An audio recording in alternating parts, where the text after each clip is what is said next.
Pampang guys, pampang. Bukan cerita cinta satu atau dua. Salah.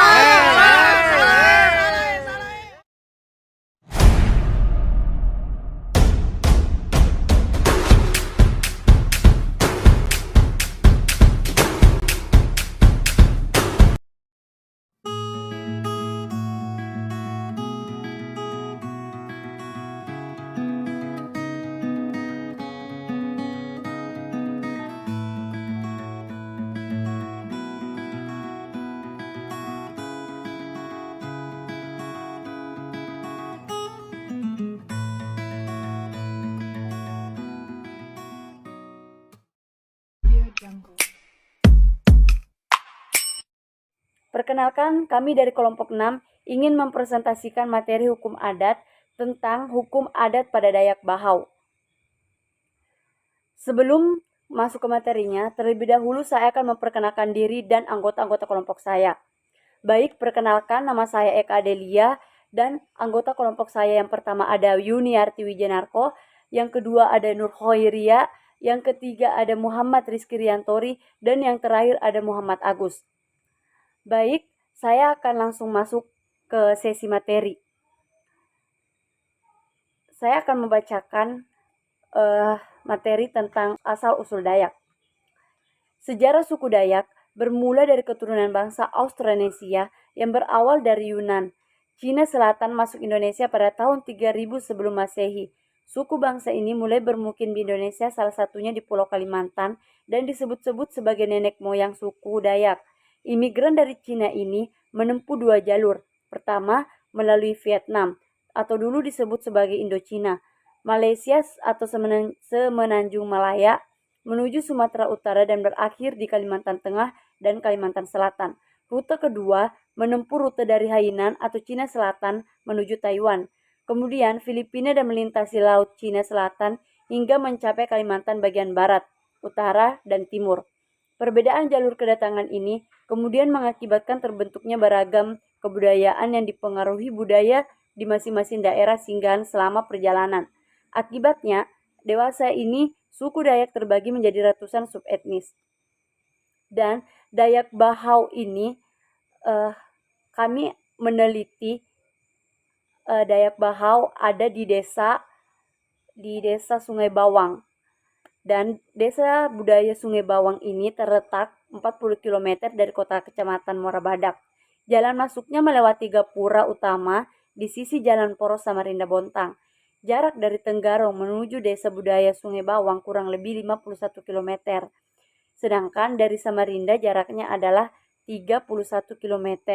Dan dari gerbang menuju lokasi berjarak kurang lebih 15 km. Dan adapun kebudayaan Dayak Bahau, yaitu suku Dayak Bahau memiliki kebiasaan memanjangkan telinga menggunakan hisang. Masing-masing anting akan digunakan ketika wanita berumur 5 tahun. Dan ketika umur bertambah, maka anting pun bertambah, baik ukuran maupun jumlah. Suku Dayak Bahau lebih menggunakan anting perak. Tradisi memanjangkan telinga ini merupakan simbol kecantikan perempuan Dayak. Suku ini juga mentato tubuhnya menggunakan arang pohon damar. Tato dibuat menggunakan sembilu atau menggunakan jarum. Perempuan yang ingin ditato harus dalam umur 12 sampai 15 tahun. Dan setiap tamu yang mengunjungi rumah suku Dayak diwajibkan untuk makan sirih yang disuguhi oleh tuan rumah yang bersuku Dayak Bahau ini. Berikut gambar dari barang nyepah atau tempat buat nyirih. Selanjutnya dilanjutkan kepada rekan saya yang bernama Agus. Baik, saya akan melanjutkan materi dari rekan saya. Topeng Hudo. Hudo artinya menjelma. Oleh karena itu, memakai topeng burung melambangkan jelmaan burung. Makna dan simbol dikupas dengan teori Victor Turner. Hudo kita merupakan perwujudan permohonan kepada Dewi Padi, roh leluhur, dan penjaga desa, agar pada masa panen yang akan datang diberikan hasil yang lebih baik. Presenta Tari Hudo dimaksudkan untuk meminta doa agar tanaman yang ditanam masyarakat suku Dayak dapat terhindar dari serangan hama, sekaligus hasil panennya bisa melimpah. Orang suku Dayak percaya setiap gerakan Tari Hudo memiliki kekuatan magis yang bisa mempengaruhi kesuburan tanah dan produksi tanaman mereka. Once air communication thoughts that can be used. Masyarakat suku Dayak juga bisa memaknai tarian ini sebagai permintaan kekuatan, perlindungan, keberhasilan dalam usaha pertanian, ungkapan rasa syukur atas hasil panen, serta sebagai sarana hiburan. Selanjutnya seraung. Topi ini menjadi pelindung sehari-hari yang digunakan masyarakat suku Dayak yang ada di Kalimantan. Memiliki ukuran yang lebar dan sekilas mirip dengan topi caping. Inilah seraung, topi khas suku Dayak yang banyak kita temui di kawasan Kalimantan, khususnya Dayak Kenyah yang tinggal di Lekak Kidau, Kalimantan Timur. Seraung terbuat dari daun biru, sejenis daun palem yang lebar dan banyak tumbuh di hutan-hutan Kalimantan. Proses pembuatan topi ini dimulai dengan daun biru yang dikeringkan, kemudian disusun dan dijahit melingkar seperti kerucut. Setelah jadi, daun-daun ini kemudian dilapisi dengan kain berwarna terang dan cerah. Proses selanjutnya, dias, manik-manik atau sulaman. Seraung bagi masyarakat Dayak biasa dipakai ketika pergi keluar rumah, terutama ketika melakukan aktivitas di hutan.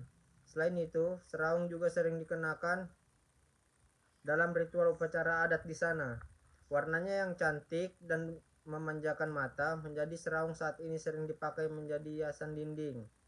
Bahkan belakangan, seraung banyak dijadikan souvenir khas Kalimantan yang diburu para wisatawan baik asing maupun domestik.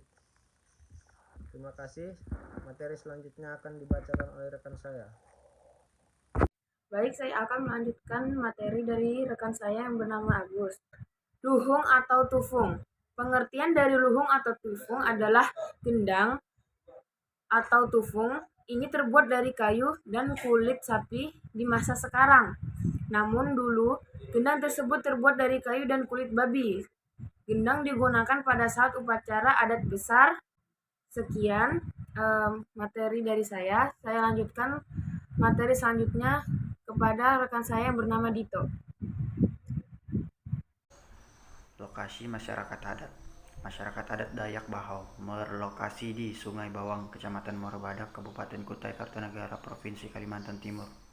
Mata pencarian masyarakat adat Dayak Bahau mayoritas adalah pertanian ladang dan ada juga yang berprofesi sebagai mencari hasil hutan. Bahasa yang digunakan dalam adat Dayak Bahau mayoritas adalah Dayak Bahau, Jan, dan Bate. Agama. Mayoritas agama yang dianut dalam suku tersebut yaitu agama Katolik. Zaman dulu di desa menggunakan perahu yang bernama ces. Berikut contoh gambar perahu ces. Berikut foto masyarakat adat Dayak Bahau ketika melaksanakan upacara adat hudok. Pendukung berikut lamin adat Dayak Bahau yang biasa digunakan sebagai tempat upacara adat. Baik, saya akan melanjutkan materi tersebut. Di sini saya akan membahas tentang masalah hukum yang terjadi. Masalah hukum yang terjadi seperti perceraian, pertikaian, atau bahkan pembunuhan, mereka suku adat Dayak Bahau akan melaksanakan hukum adat yang berlaku. Saya beri contoh seperti perceraian.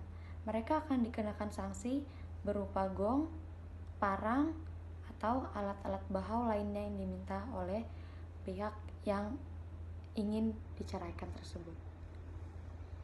Saya lanjut ke akses jalannya.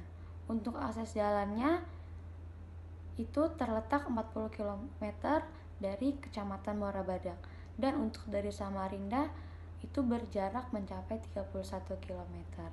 Menuju akses masuk ke dalam dari Gapura sampai ke dalam lamin adat Dayak Bahau tersebut mencapai kurang lebih 15 km. Terima kasih, saya lanjutkan ke moderator. Baik, sekian dari kami, lebih dan kurangnya mohon dimaafkan. Billahi fisabilil haq fastabiqul khairat. Summa wassalamualaikum warahmatullahi wabarakatuh.